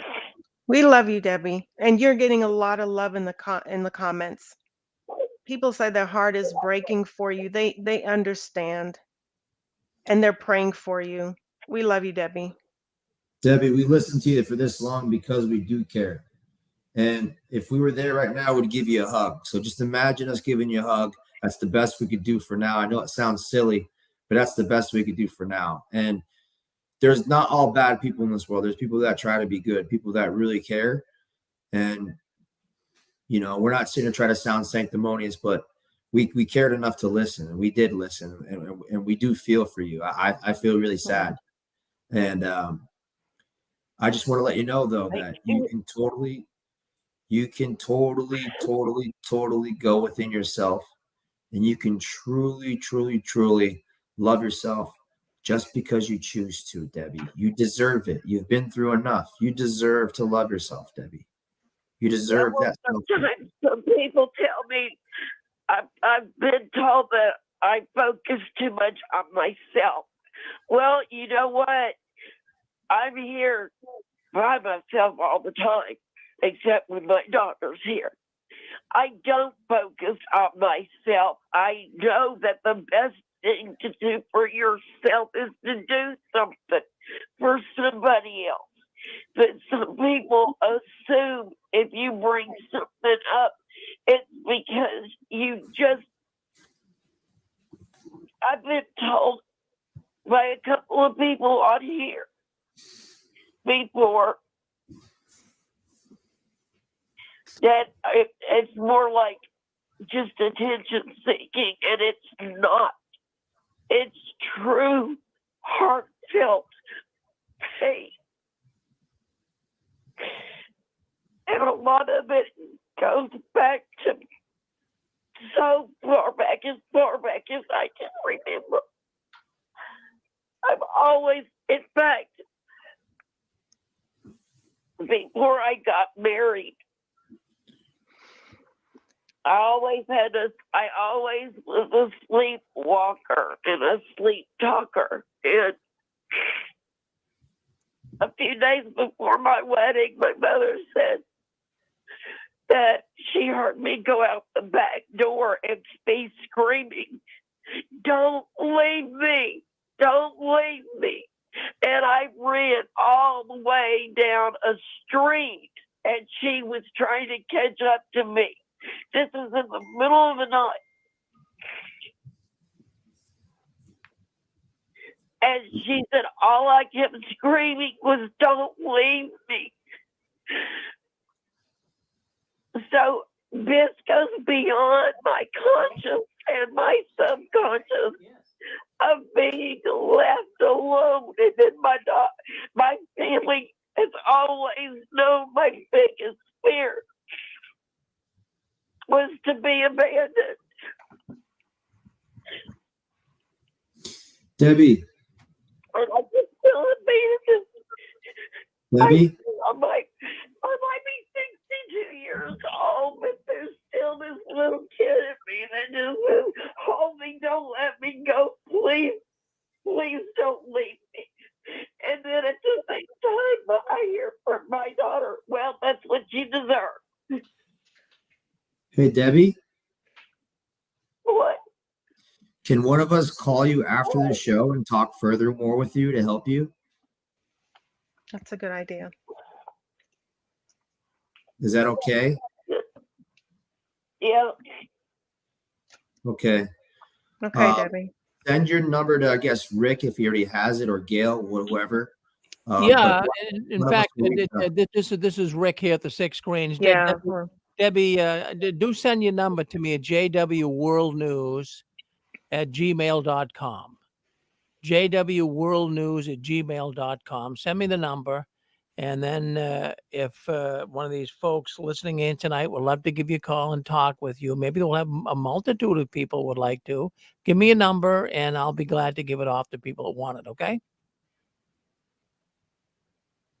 Okay. All right, Debbie. Well, listen, you just kind of relax a little bit, and I'm glad you could come on and voice your expressions tonight, but you just settle down, and we're going to move on. We're going to move on to... Sorry, I'm That's sorry, Rick. okay I then. didn't mean to Well, it's okay. Don't worry. Just settle down a little bit. Don't you worry. We're gonna get your number here, and we're gonna see if some people can call you tonight or in the next couple of days. A little friendship is always good.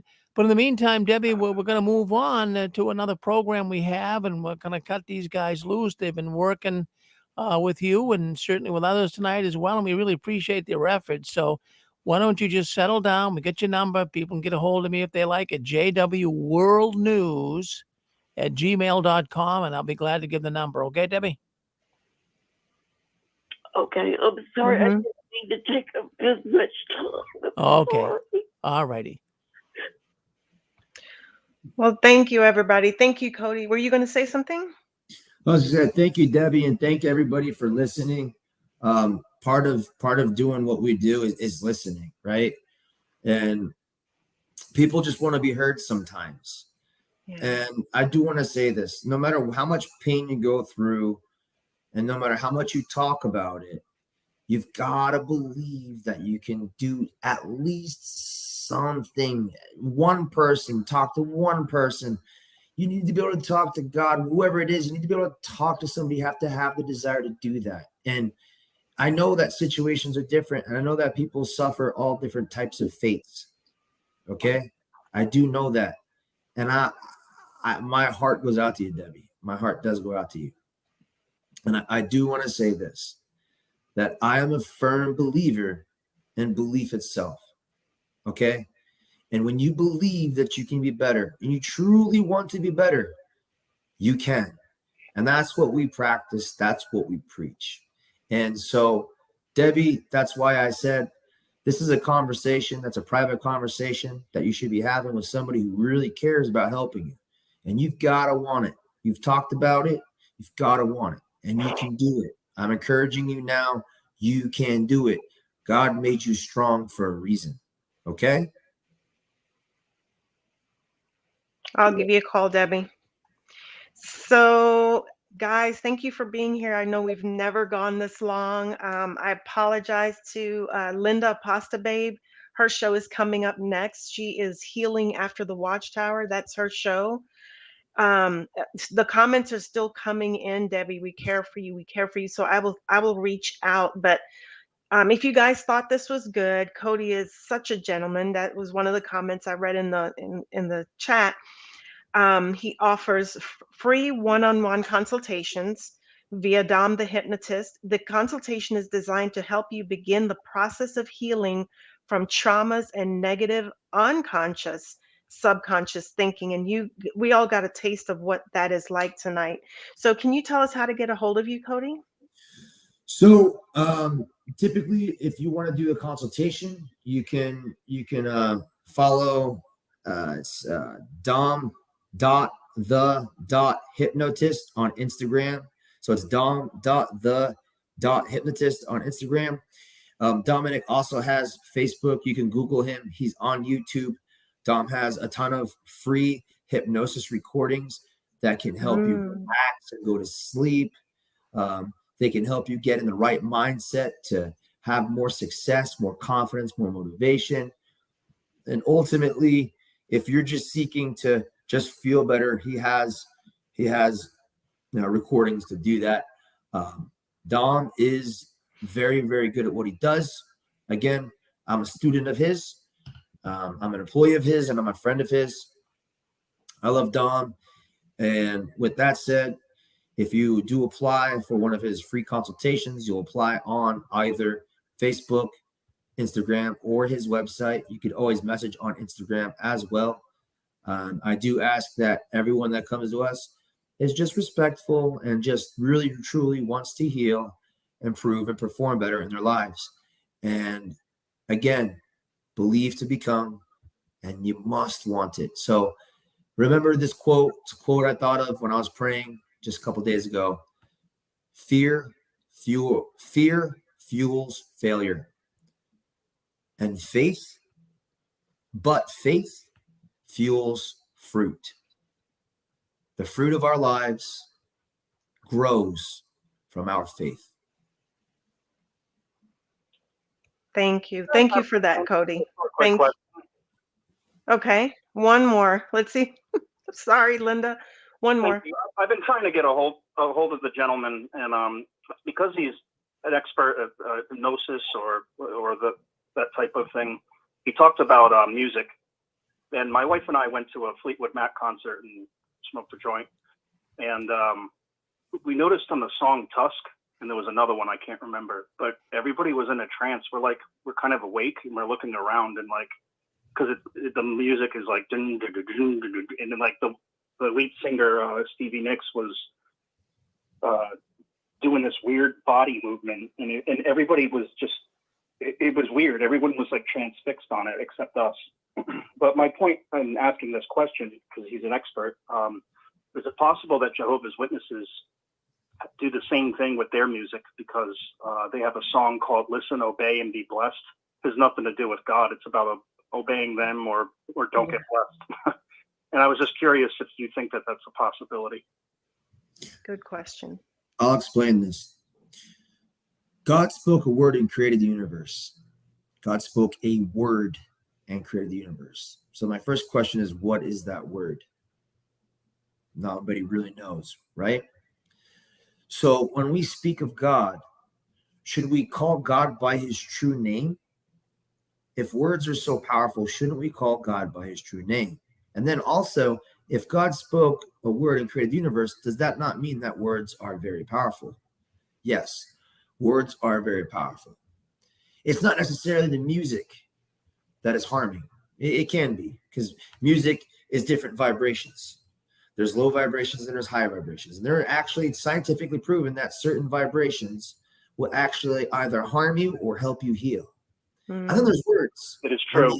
There's negative and positive energy. And there's intention behind those words. In fact, it is intention that creates those words. I want you to imagine, if you will, a thought without words. I want you to think about a banana without thinking about what it's called. I want you to think about a car without thinking about what it is called by the word. It's very hard to do, because all you're trying to do is produce an image without a word. So my point is, words and their intentions are extremely powerful. Hence why I continue to say what I say. But yes, it is absolutely true that not just them, but anybody, including myself, including other people, can use hypnosis in a bad way. Television programming. Remember this, TIE, ties, thoughts, images, emotions. Thoughts, images, emotions. Television. Tell a vision. Programming. Wow, can I write that down real quick? Tell a vision programming. So, what it stood for.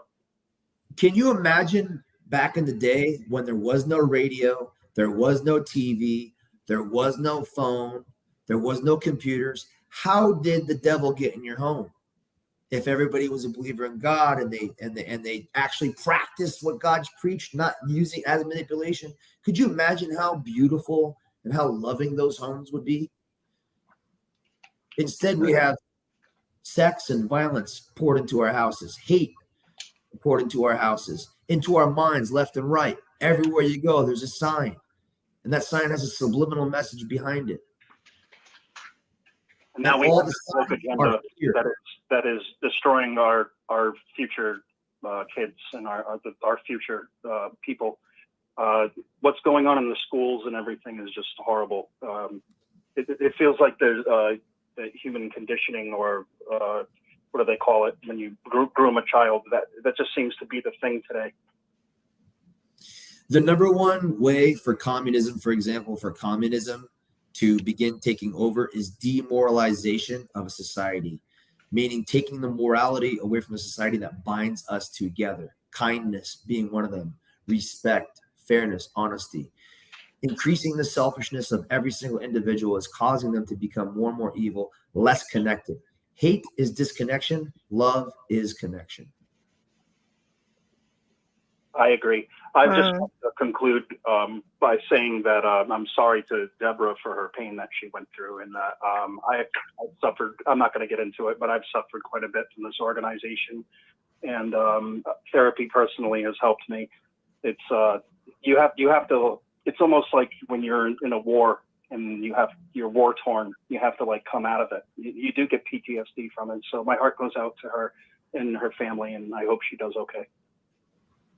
Thank you, sir. Thank you for that. Have Hmm. a wonderful night, wonderful Thank you weekend. for your program. You guys have a great night. Have a You good too. night. Thank you. All right. Thank you, Cody, for being here. It's been a great couple of hours. We hope you come back. Yeah, We hope definitely. to I'd like have to you come back back and on. conclude Yeah. for Everybody in sure. the comments were saying what a gentleman you are, and I agree. I agree. Thank you Well, for that. there's a time and place. There's a time and place to really give your attention and to listen to somebody else. And it is a Saturday night, and I did have some plans, but I was happy to be there. I was happy to be here for that, and somebody had to hear her. Yeah. Thank you so much. Well, Yeah. everybody, that's it. I'm going to close it out. We will be back in 2 weeks with another surprise guest. And thank you for being here. And like I always say, be kind to yourself. Be kind to yourself. You've been through a lot. Have a good night, everybody. We'll see you in 2 weeks. Take care. Right. Well, thank you, Gail and Cody. I have to tell you, too, you're a real gentleman. You're a big hit here tonight. A big hit here tonight. When I look here, I have a control panel here. I'm coming out of Boston, Massachusetts, and I look at the control panel. And what I look for here on the 6 screens, and we have 17 different programs that run on the network here. But what I look at is retention rate. And your retention rate was very, very good. And what that means is people that were listening in the very beginning of the program 2 hours ago, they stayed listening. It kept their interest, Cody. And thank you very much for being a kind and gentle man. And we thank Gail, and we hope to see you back here again, Cody, someday. Thank you very much for coming on tonight. Thank you, Rick. I appreciate you, sir. Gail, much love to you. Take Much care. love to you, Thank Rick. you. God bless you both, and have Thank a wonderful night. Thank you so much. This was actually really fun, and it was an honor. Thank you. I'm glad you enjoyed it. Thank Good you. night, everybody. Okay. Well, there you have it. That's Gail, and we certainly appreciate her. And she had a great guest tonight. And we really appreciate all the people coming in. And Debbie, thank you for telling your story. And I have to tell you, Debbie, life is very difficult. And it's even more difficult when you've really been so hurt. So our love and our prayers go out for you, Debbie. Well, we really appreciate all those coming in tonight. We're going to go now to Healing After the Watchtower with your favorite apostate, Linda James. She's coming on next, so stay with us. We're going to end this program, but stay with us because we'll be on our YouTube channel coming up next. Thanks.